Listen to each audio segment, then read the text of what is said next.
Good morning to all. So we have completed our carbohydrates. So now we are moving on to the next part of the biomolecules, that is proteins. So proteins are very important for our daily life, and they are the most abundant biomolecules of the living system. So the chief sources of proteins are cheese. So they are highly present. I mean, large amount they are present in cheese, pulses, milk, fish, meat, etc. They are in a very abundant amount. They are present in these foods. So they have become a most important part of our life. Why it is so important is, so for the growth as well as life sustaining. So life growth as well as life sustaining, or we can say that maintenance, life maintenance. So for that life maintenance, we need these proteins. So actually this proteins has been derived from Greek word, and that word is proteosis. It is means prime or primary substance. Primary substance. Primary substance, or it is most important, primary or prime important, primary or prime important substance. That is what proteins means. So that is when you say that it is a primary or prime important substance, it is very much needed for our daily life. So these maintenance of life as well as growth of life. So we can define them. We can define these proteins as polymers of alpha amino acids. Alpha amino acids. The important proteins required for our body are, first one is enzymes. These are to catalyze the functions I am writing. So these will help in catalyzing biochemical reactions.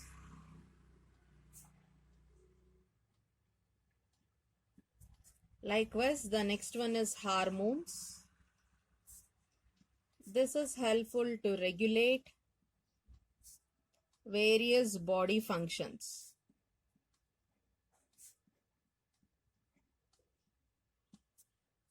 So it is antibodies, the next one, to protect the body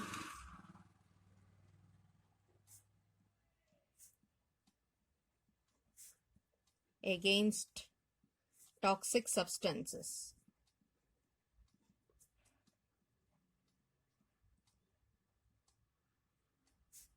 and infections.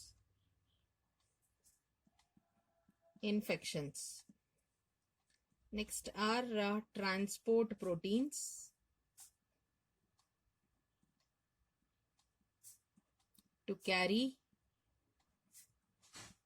different substances in the blood to various tissues of the body.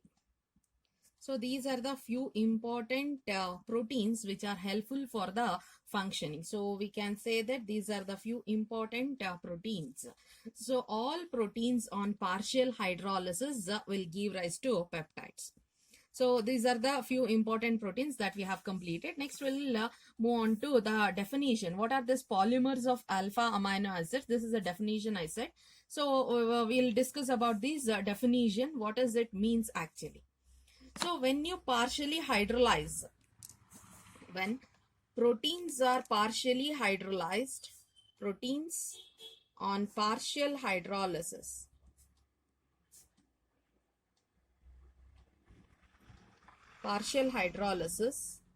will give first peptides of varying molecular mass, which on complete hydrolysis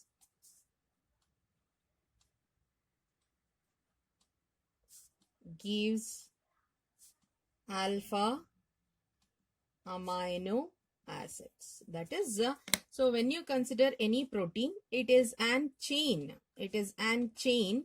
So let us consider these are proteins. This is an chain. So let us consider the chain may consist of some 1,000 molecules. It is going to consist of some 1,000 molecules. When you hydrolyze this one, when you are going to hydrolyze this one, it will be converted into small chains. It is going to convert into small chains. And these small chains are called as peptides. When you hydrolyze again this one, it will be converted into smaller particles, smaller subparticles. And these smaller particles are called as alpha amino acids. So a longer, that is what the statement says, polymer of alpha amino acids. Poly means many. So many alpha amino acid groups, many alpha amino acid groups is going to form a long chain compound, and that long chain compound is called as proteins. So those long chain, when you hydrolyze, it has been broken into small chains, and those are called as peptides. So those peptides, once again, if you hydrolyze that one, it is going to give rise to smaller subparticles, and that is called as alpha amino acids. So if at all, if we want to study the proteins, then first we should know what are these alpha amino acids are. So we'll write down that in the form, that is proteins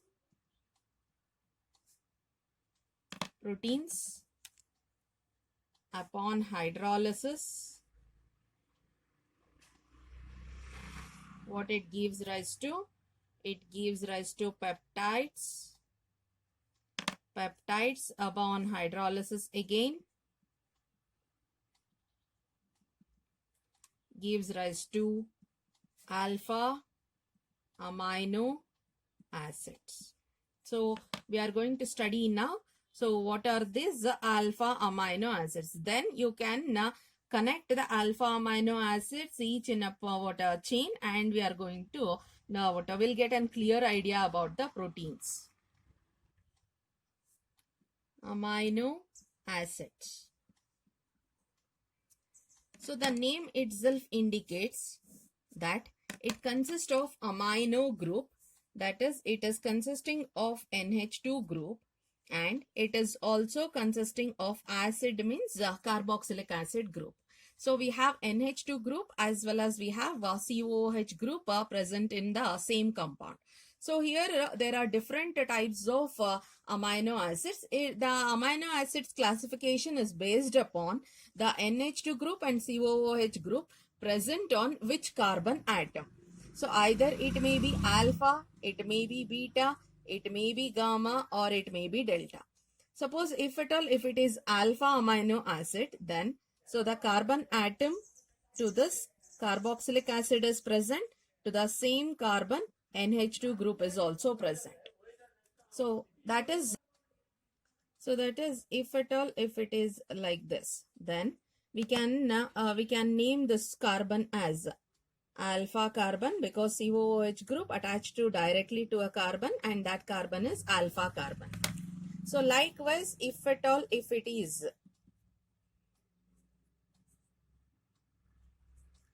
present in a second carbon atom.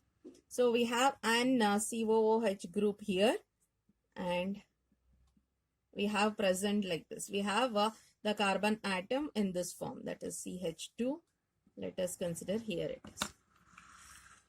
So carboxylic acid group, alpha carbon is this one.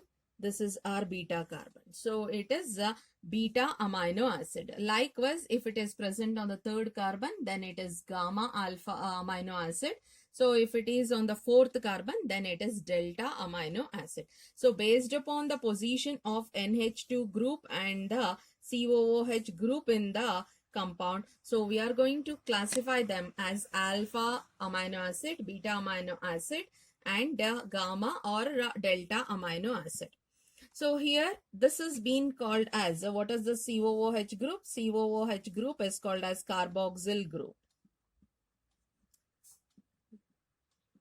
It is carboxyl group, and this is our amino group. And this R is our side chain. This is our side chain. So this is what amino acids consist of. These are the very important and major things: carboxyl group, amino group, and side chain. So based upon the side chain, the name of the compound is also going to change. The name of the amino acid is also going to change. So this R group or side chain may be either hydrogen, CH2 group, benzene ring, or it may be alkyl, entire alkyl side chain it may be. So like alkyl side chain means it may vary from 3 to 5 carbons also. So likewise a side chain is going to change. Thus as the side chain changes, the amino acid name is also going to change. So we shall take up an example. As the side chain changes, the name is also going to change. So the nomenclature of amino acid. So usually what happens in case of in case of amino acids is, so we have IUPAC nomenclature, but rather than IUPAC nomenclature, the common names are more popular here. So those common names are based upon either their property, or it may be given based upon from where they have been extracted. So we have an example. We have an alpha amino acid as glycine.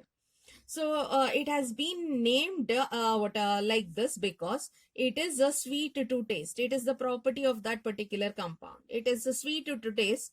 So why this name glycine came is, so in Greek, glycos means sweet. It is according to what a Greek word. So in Greek, glycos means sweet. So the substance was very sweet. So that's why it has been named as glycine. So likewise, we have one more example such, that is tyrosine. So tyrosine is nothing but it is in the form of cheese. So it is the compound which has been obtained from cheese. So a cheese has been taken and we have extracted a compound from that, and that is been named as tyrosine because it was first extracted from cheese. So in Greek again, so what a tyros means cheese. In Greek, tyros means cheese. So that's why it has been, that compound has been named as tyrosine. So for simplicity, each amino acid, whichever amino acid is there, so we need to write the we need to write their symbols to identify rather than writing the full name. So it has been mentioned in the form of symbols. So those symbols are first 3 words. So if at all, if glycine is being written in the form of an abbreviation or symbol, the first 3 letter of the name, that is, first will be capital letter and the remaining 2 will be small letters. Likewise, we have tyrosine. So the symbol for tyrosine is this one. I hope it is clear. Likewise, we have alanine also. Alanine, and it is ALA. So it is not only it is not only 3 letters. You can also mention that one in the form of a single letter also. So either it is G, T, A also, it can be it can be mentioned or it can be abbreviated. So first 3 letters, usually it was practiced. Earlier it was practiced with only 3 letters. So now with a single letter also we are mentioning. So either the one, we can write a 3-letter symbol or we can use 1-letter symbol also. I hope it is clear. So natural amino acids or general amino acids will be in the form of RCHNH2 COOH group. So this R group will be varying according to the R group. The names of the amino acids also is going to vary. So here we are discussing about alpha amino acids. So we have some 20 amino acids. So we'll study those amino acids, which are those, and they are very, very important in form of competitive also, as well as in form of what a board exam point of view also it is important. So it will be asked for 1 mark. So very carefully observe and try to practice this one. So we have a tabular column for that. So name of the amino acids.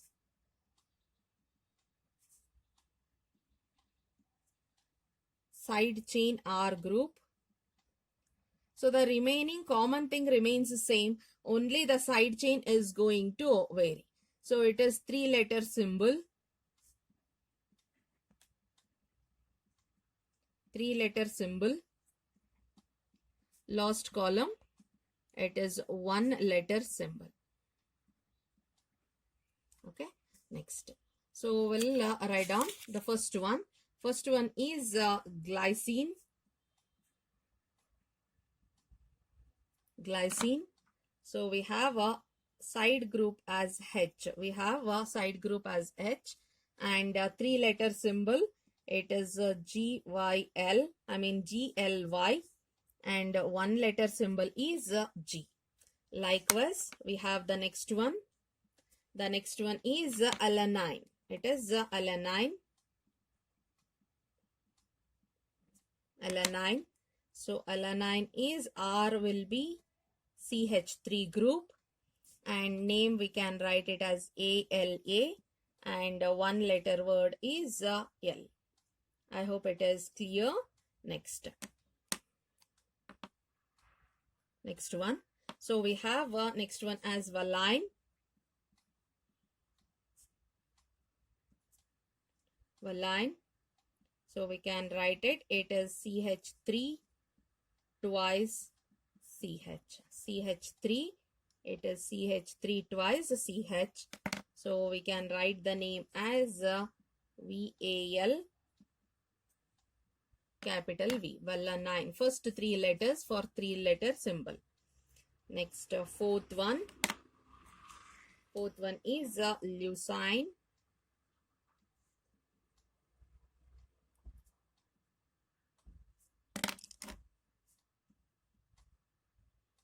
Leucine. It is CH3 twice CH, CH2. Okay. Next, it is leucine, LEU, and capital L. The fifth one is isoleucine. Isoleucine. It is CH3, CH2, CH3, and it is CH again. So you can make out all these are alkyl. It has been started from alkyl group. So CH3, CH2, CH3, CH it is, and we can mention as ILE. So leucine it is, isoleucine, and it is I here. Sixth one, Arginine, and the structure is NH double bond C, NH2, NH, it is CH2 thrice, CH2 thrice, then it is arginine. So we have a symbol ARG and R. So we cannot write A as the symbol because for alanine already we have written as 1-letter symbol as A. So that's why. So it is after the first letter. If at all a first letter is being given to some other alpha amino acids, then next letter we are going to consider, and that next letter is R. So that's why arginine 1-letter word is R. Next one, 7th one will take up. 7th one is so lysine. Lysine, and the structure is HNCH2 4 times. and the name is LYS and it is K. Already for leucine L is there, so that's why Y is also been given to some other Y is also been given to some other alpha amino acids, and S is also been given, I is also been given, so that's why, so it has been written in the form of K. So K is the, so there is no direct connection with this, so K is the one letter symbol. Next, eighth one is glutamic acid. Glutamic acid, we have HOOC CH2 CH2, it is okay. This is the, so here the remaining alpha amino acid, the chain is going to chain is going to come. So it has been indicated by GLU and the letter with the E. So you need not to worry about one letter word. So usually it will be given in the form of, for board exam, name will be given. You need to write the structure of amino acid. So or else 3-letter symbols only will be used in board exam. So ninth one, aspartic acid, it is. So it is HOOC and it is CH2 bond. So observe here, one carbon is more, here one carbon is less. So the symbol is ASP and here it is B. 10th one, we have glutamine NH2C double bond O CH2 CH2. So we have a GLN. So already GLU is there. Glutamic acid GLU is there. Again glutamine it is. So that's why GLN it is. And one letter it is Q as the symbol. Next. So it is 11th one.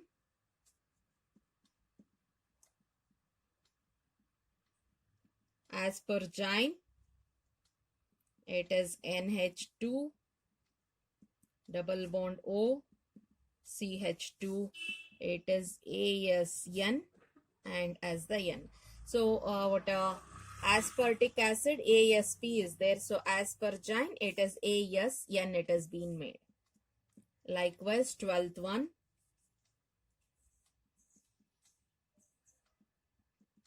threonine. We have threonine. So CH3CHOH THR and it is T here. So the next one is serine, OHCH2 SER and it is capital S as the symbol. Next is cysteine.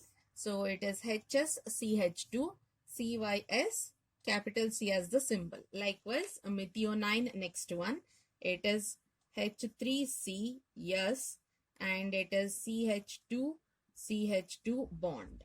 So we have sulfur in the bond here. So the symbol is MET and as the capital M. So likewise we have 16th one and that is phenylalanine.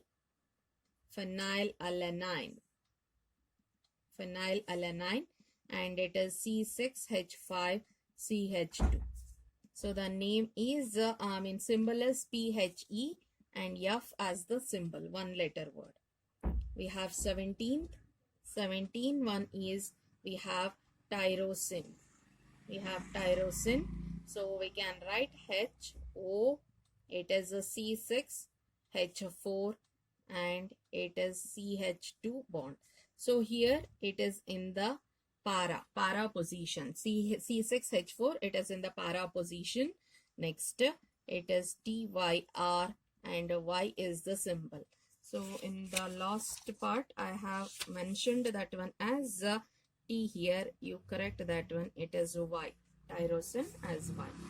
So it is threonine as a T. Next one. So it is 18th one. 18th one is tryptophan.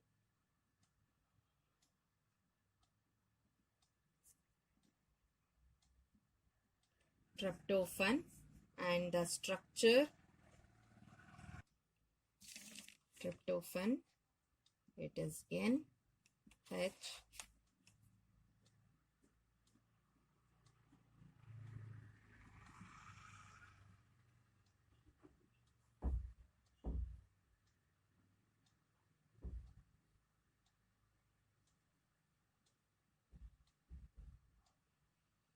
It is CH2 bond. So it is been bonded with the carbon, and that carbon is bonded to COOH group and NH2 group. So we can write the symbol as a TRP and W as the symbol. Next, 19th one. 19th one is histidine. Histidine. Histidine, we have structure is H here, and we have N like this. So here we have a double bond, here also, and double bond. Okay. Next, it is been connected with the CH2 group. So it is been bonded. So it is HIS, histidine, and capital H as the symbol. So likewise, we have 20th one, proline. Proline, NH,